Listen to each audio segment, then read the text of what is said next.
Put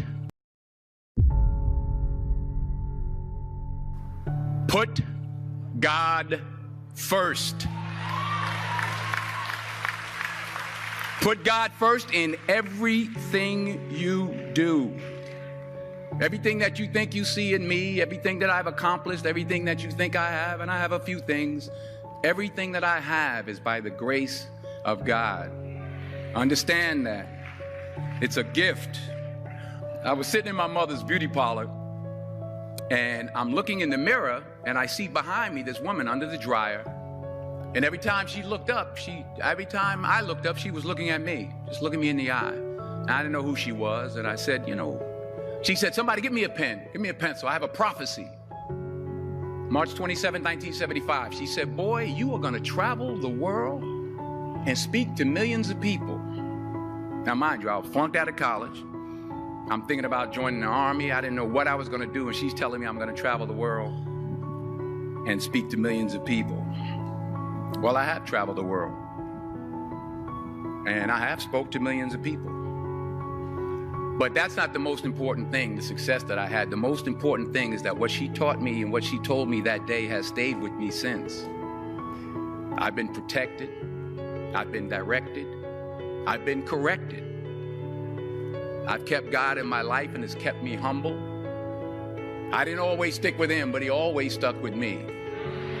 So stick with him in everything you do. If you think you want to do what you think I've done, then do what I've done and stick with God. Number 2, fail big. That's right. Fail big. Today's the beginning of the rest of your life, and it can be very frightening. It's a new world out there. It's a mean world out there, and you only live once. So do what you feel passionate about. Take chances. But don't be afraid to go outside the box. Don't be afraid to think outside the box. Don't be afraid to fail big, to dream big. But remember, dreams without goals are just dreams. And they ultimately fuel disappointment. So have dreams, but have goals. And understand that to achieve these goals, you must apply discipline and consistency. In order to achieve your goals, you must apply discipline, which you have already done, and consistency every day, not just on Tuesday and miss a few days. You have to work at it every day. You have to plan every day. You've heard the saying, we don't plan to fail, we fail to plan. Hard work works. Working really hard is what successful people do. Remember that. Just because you're doing a lot more doesn't mean you're getting a lot more done. Don't confuse movement with progress. My mother told me, she said, yeah, because you can run in place all the time and never get anywhere. So continue to strive, continue to have goals, continue to progress. You'll never see a U-Haul behind a hearse. I'll say it again.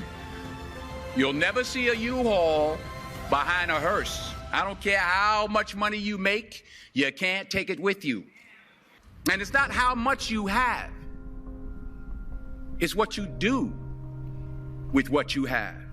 We all have different talents. Some of you will be doctors, some lawyers, some scientists, some educators, some nurses. The most selfish thing you can do in this world is help someone else. Why is it selfish? Because the gratification, the goodness that comes to you, the good feeling that I get from helping others, nothing's better than that. Nothing's better than that. Not jewelry, not big house I have, not the cars, but it's the joy. That's where the joy is, in helping others. That's where the success is, in helping others. Finally, I pray that you put your slippers way under the bed tonight, so that when you wake up in the morning, you have to get on your knees to reach them. And while you're down there, say thank you for grace. Thank you for mercy. Thank you for understanding. Thank you for wisdom. Thank you for parents. Thank you for love. Thank you for kindness. Thank you for humility. Thank you for peace. Thank you for prosperity. Say thank you in advance for what's already yours. That's how I live my life. That's why I am, one of the reasons why I am today. Say thank you in advance for what is already yours. True desire in the heart for anything good is God's proof to you, sent beforehand to indicate that it's yours already. I'll say it again. True desire in the heart, that itch that you have, whatever it is you want to do, that thing that you want to do to help others and to grow and to make money, that desire, that itch, that's God's proof to you, sent beforehand already to indicate that it's yours. And anything you want good, you can have. So claim it. Work hard to get it. When you get it, reach back. Pull someone else up. Each one, teach one. Don't just aspire to make a living. Aspire to make a difference.